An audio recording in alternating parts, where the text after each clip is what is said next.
Are you ready for the trigger warning? Because here it is.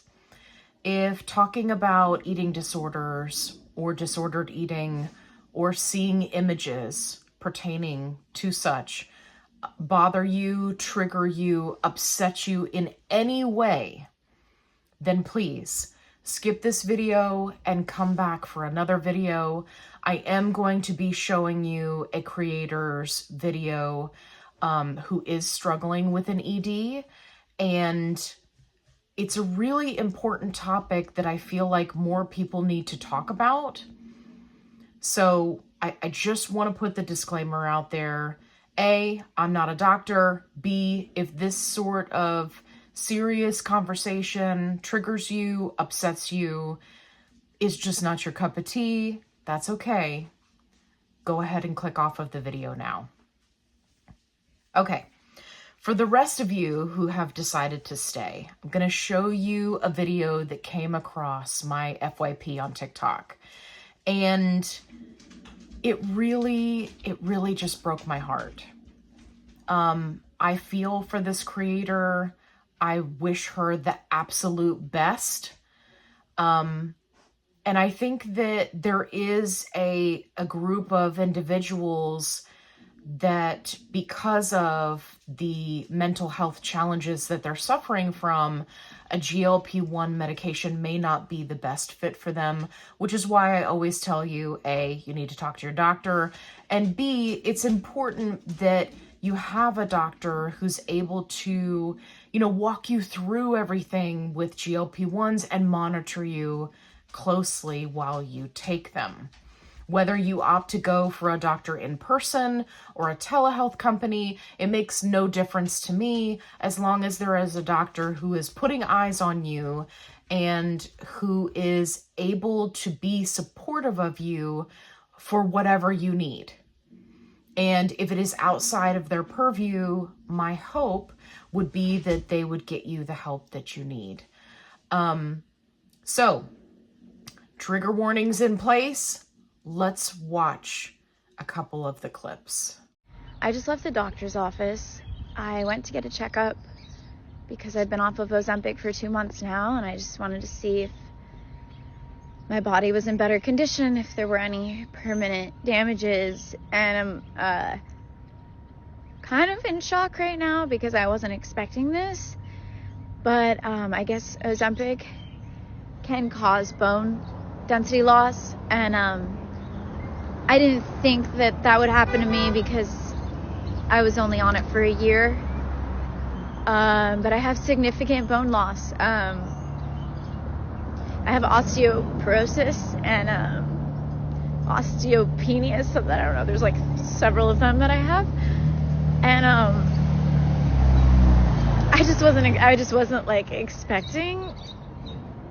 I wasn't expecting that. But that's what happens if you use Ozempic for weight loss and you lose too much weight.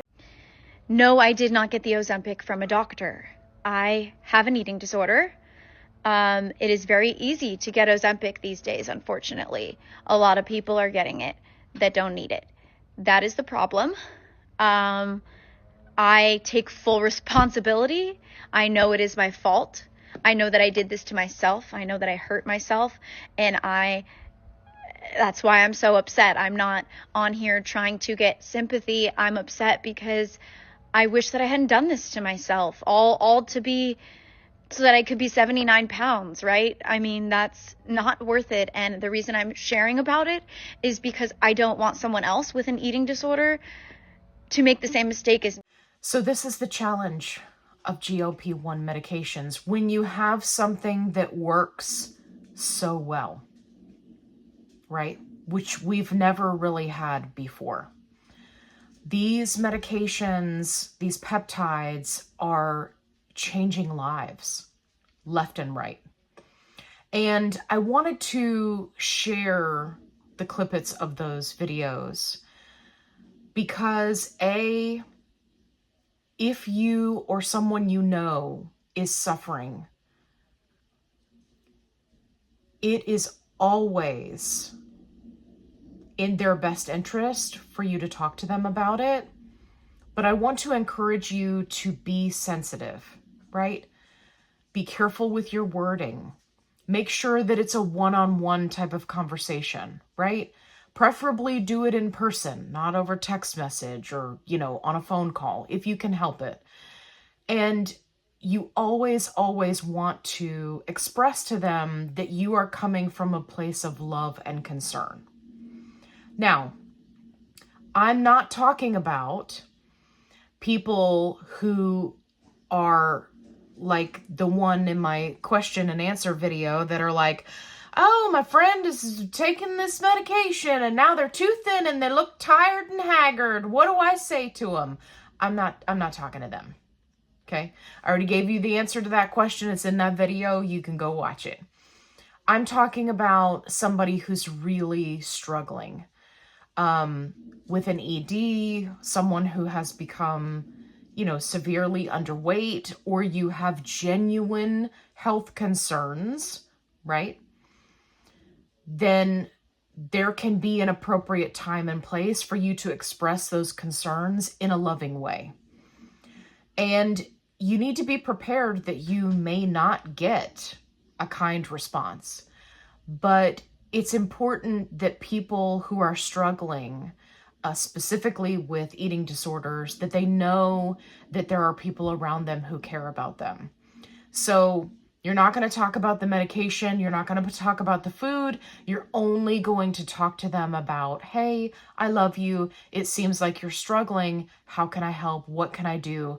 Can I, let's get you to the doctor. Let's get you, on a telehealth call with a psychologist, a therapist, whatever they need. And they may not know or be ready for what they need, but you need to convey to them in the warmest way possible that you are there to provide them support. So often I watch these stories of people talking about how they suffered alone, specifically when it comes to eating disorders, because it is so different than any other type of addiction, because we have to eat, right? We have to consume food to survive. It's really hard to deal with all of the emotion and the trauma and everything that goes into an eating disorder when you have to face those challenges at every single meal. And for many people, like the creator in this video talking about, food noise and how it was a constant struggle and she couldn't even go into her kitchen. That struggle is very, very real. And while I personally don't have that type of eating disorder, I have struggled with binge eating.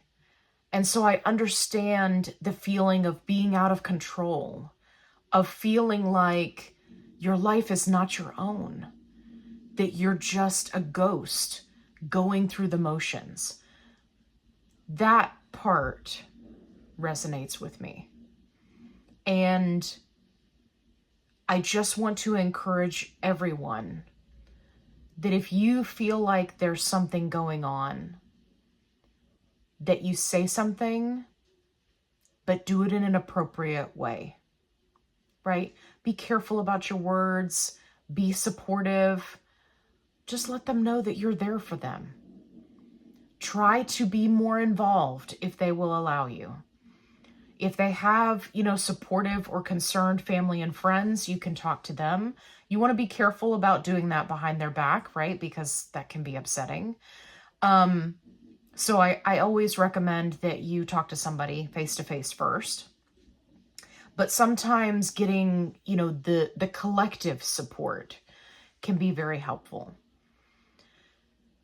And there were a couple of things that came up in the comments of the videos that I shared that I personally wanted to address. So for those struggling with an eating disorder, specifically where they're not getting in enough nutrients, however that manifests itself for that individual. There are a myriad of disorders. Osteoporosis and osteopenia are extremely common. So I know that there are some people, sadly, who will watch those videos and who will only take away, oh, this person took Ozempic and then this happened. And we want to be very, very careful, both ourselves walking away with that type of mentality, but also being very careful of the people around us, because that's not what happened. It's very easy to draw a cause or a conclusion without laying everything out so that you can see it. And that's why sometimes in support groups, it can be very alarming to people when someone says, oh, you know, my doctor put me on this medication and I ended up in the ER for 2 days. That sounds very scary. And to somebody who's not well educated on GLP-1 medications, it can be downright frightening as hell to see somebody say, I've been in the hospital for a week. But then if you dig a little bit deeper, and that's what I encourage you to do, is dig a little bit deeper, you find out that, yes, that person went to the ER, or yes, that person was in the hospital for an extended period of time, but they also had XYZ conditions that led to them going to the hospital. They also had these other health conditions and disorders and challenges that caused their body to be in an unhealthy state. And so then when you have decreased nutrition, right?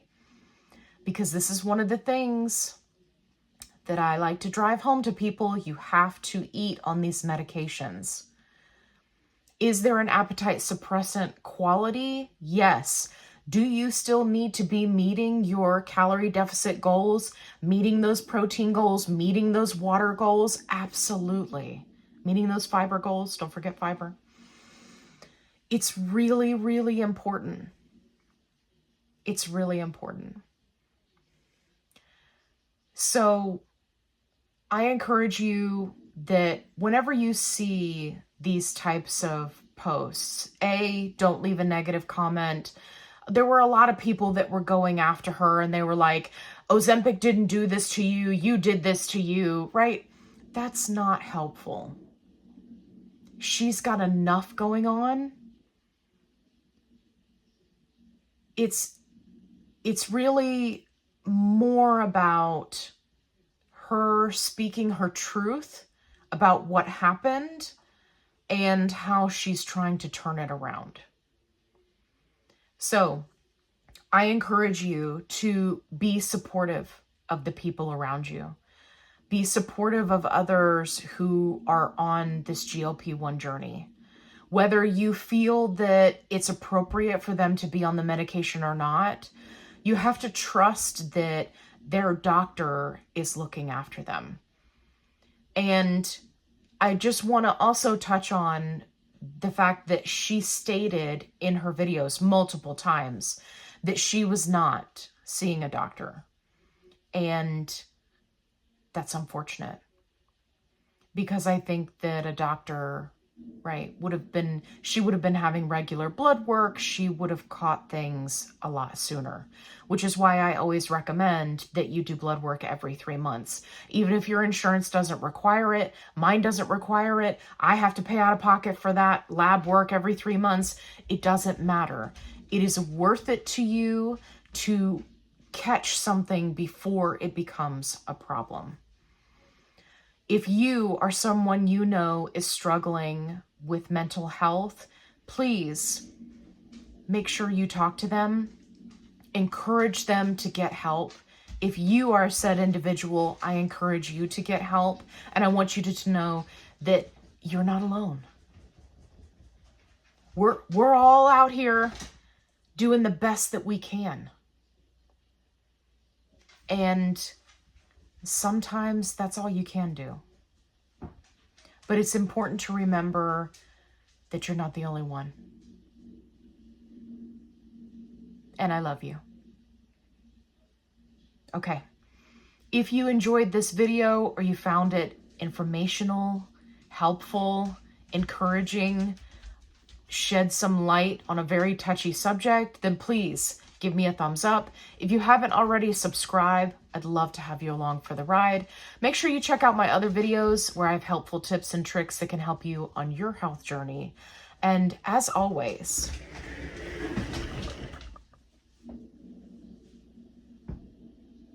be kind.